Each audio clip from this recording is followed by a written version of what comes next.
Mediated transport. We have seen that the cell plasma membrane acts as an effective barrier to the free diffusion of most molecules of biological significance. Yet it is essential that some materials enter and leave the cell. Nutrients such as sugars and materials of growth such as amino acids must enter the cell and the waste of metabolism must be thrown out.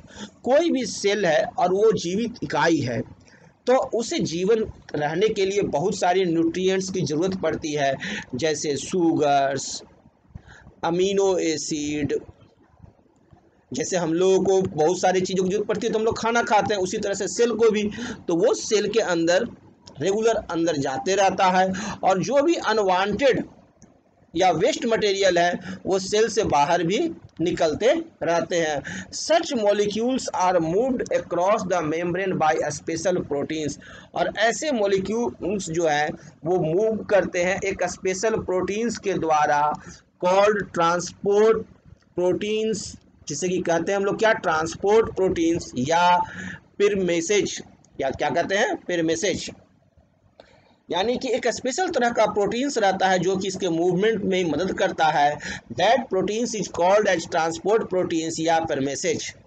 और two types of mediated transport, दो प्रकार का transport पाया जाता है इस तरह के मूवमेंट के लिए। पहला है facilitated transport, that is diffusion, जिसे कि डिफ्यूजन कहते हैं, और डिफ्यूजन के बारे में तो हम लोग समझेंगे कि डिफ्यूजन क्या होता है, फैसिलिटेड ट्रांसपोर्ट या डिफ्यूजन। और दूसरा है एक्टिव ट्रांसपोर्ट। दो तरह के ट्रांसपोर्ट होते हैं सेल में जिसके माध्यम से ये इन या आउट होता है आपका न्यूट्रिएंट्स, मटेरियल्स और वेस्ट मटेरियल्स का।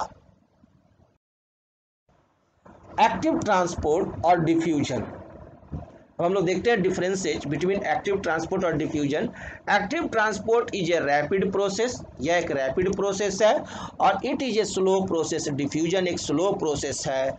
It can move materials through a biological cellular membrane against the concentration gradient, यह कॉन्सेंट्रेशन ग्रेडियंट के अगेंस्ट मूव करता है, यानी ये हाई कॉन्सेंट्रेशन से लो कॉन्सेंट्रेशन डिफ्यूजन होता है, लेकिन एक्टिव ट्रांसपोर्ट क्या कराएगा, लो कॉन्सेंट्रेशन से हाई कॉन्सेंट्रेशन की तरफ मूवमेंट करा देता है। It can move materials across a biomembrane down the concentration gradient, diffusion जो है वो हमेशा डाउन द कंसंट्रेशन ग्रेडियंट में मूव करता है, जबकि एक्टिव ट्रांसपोर्ट हमारा against the concentration gradient movement होता है।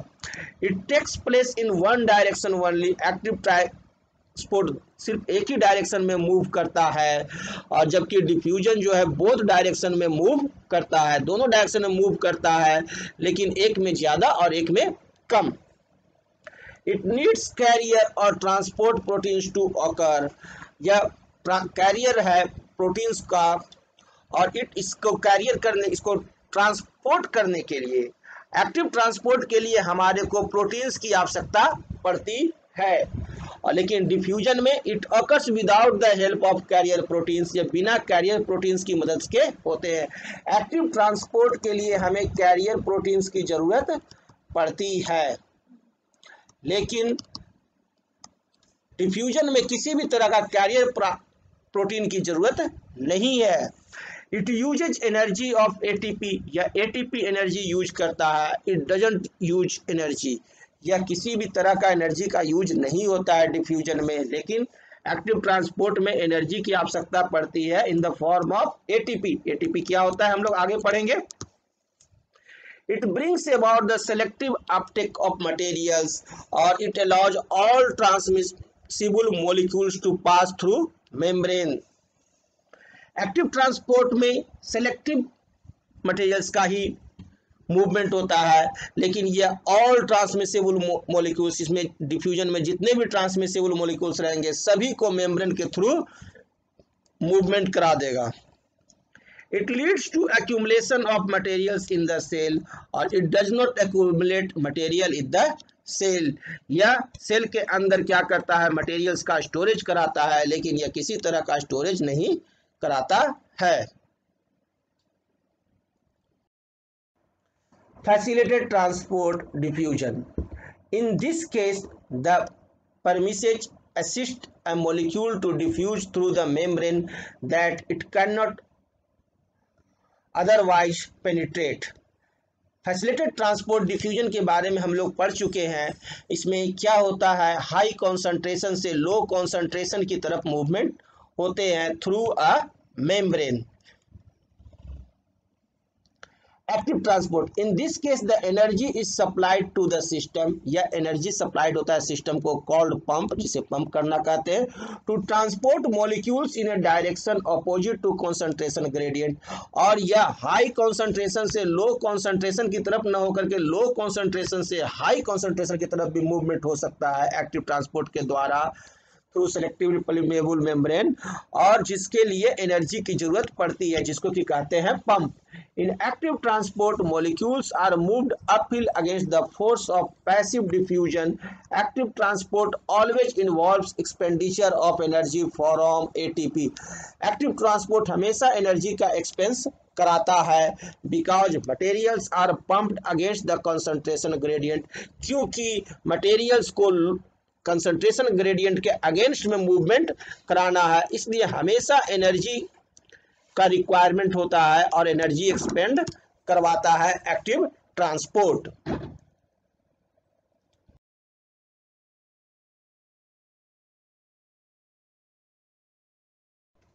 Endocytosis, endocytosis is the ingestion of material by the cells through the plasma membrane. Endocytosis एक प्रोसेस है जिसमें क्या होता है कि कोई भी सेल जो है उसके चारों तरफ यदि कोई मॉलिक्यूल्स आया, फूड मॉलिक्यूल्स, कोई भी मॉलिक्यूल्स आया, मटेरियल्स आया, तो उसे अपने में समाहित करते चले जाते हैं और धीरे धीरे धीरे धीरे धीरे धीरे धीरे जा करके वो उसमें अंदर चला आता है और वह सेल के अंदर चला आता है।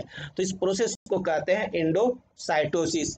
Endocytosis is the ingestion of material, जैसे कि हम लोग फूड इनिगेशन करते हैं ना, भोजन खाते हैं ना, that is the same process endocytosis.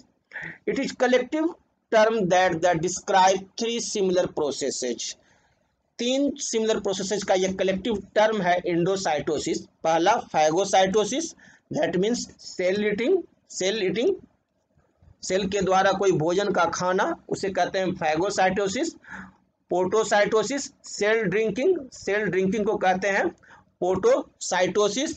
And receptor mediated endocytosis, और तीसरा है receptor mediated endocytosis.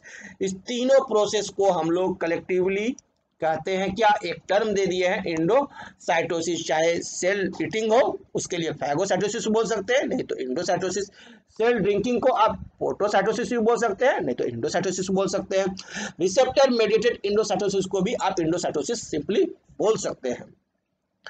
These processes are pathway to specifically internalize solid particles, small molecules and ion and macromolecules respectively. All of them require energy, so they may be regarded as different forms of active transport. और ये जितने भी process हैं ये सारे के सारे के लिए एनर्जी की ज़रूरत पड़ती है, और एनर्जी की जरूरत पड़ती है in the form of ATP, इसलिए इसको हम लोग कहते हैं एक्टिव ट्रांसपोर्ट, या एक्टिव ट्रांसपोर्ट का उदाहरण है नॉट की डिफ्यूजन, यानी endocytosis is the example of active transport. Endocytosis और फैगोसाइटोसिस में डिफरेंसेस देख लें। It is the intake of extra cellular fluids, या इनटेक है extra cellular fluids, droplets and macromolecules का। और phagocytosis is the intake of only extra cellular particles, बाहर में जो पार्टिकल्स है सिर्फ उसी का इंटर होता है फैगोसाइटोसिस में। और यहाँ एंडोसाइटोसिस में फ्लूइड का भी, ड्रॉपलेट्स का भी, मैक्रोमोलिक्यूल्स तीनों का इंटेक होते हैं एंडोसाइटोसिस में।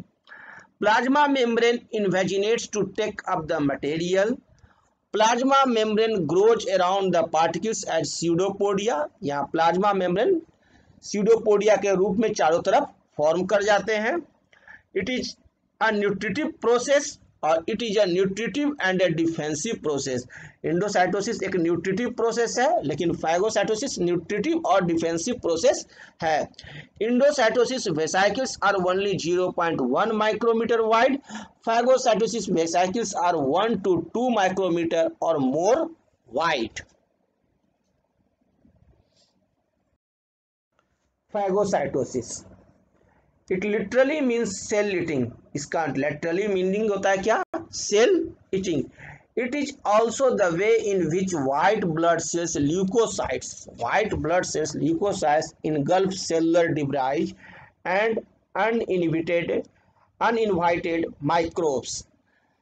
हमारा जो व्हाइट ब्लड सेल्स ल्यूकोसाइट्स जो होता है हमारे ब्लड में, वो क्या करता है? सेलुलर डिब्राइज, जितने भी सेल के लिए जो खराब पदार्थ है उसे, और अनइनवाइटेड माइक्रोब्स हैं जैसे कि वायरस और बैक्टीरिया को ब्लड में, उसे इनगल्फ कर लेता है यानी खा जाता है। In the phagocytosis an area of the plasma membrane coated initially with actin myosin forms a pocket that engulfs the solid material, that is bacteria debris. The membrane enclosed vesicles phagosome then detaches from the cell surface plasma membrane into the cytoplasm where it contents are digested by lysosomal enzymes. ये membrane क्या करते हैं? चारों तरफ इस तरह से इस मॉलिक्यूल्स के चारों तरफ बन जाते हैं। ये आया, यहाँ पर देखिए सेल है जो इस तरह से मुंह बनाना शुरू किया, और यहाँ पर मुंह और अंदर की तरफ किया और इसे अंदर ले लिया, और फिर इसे अंदर की तरफ ले लेता है। फैगोसोम या इंट्रासेलुलर वैक्यूल इसे कहते हैं। और फिर इसे लाइसोसोमल एंजाइम के द्वारा, ये जो एंजाइम है, यह एंजाइम इसमें प्रवेश कर जाता है और इसे डाइजेस्ट कर जाता है, पूरी तरह से पचा करके गायब कर लेता है।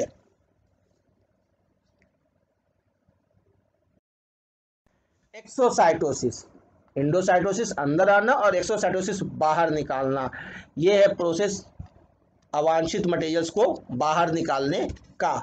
Just as materials can be brought into a cell by invagination and formation of a vesicles, the membrane of a vesicle can fuse with the plasma membrane and extrude its contents to the surrounding medium.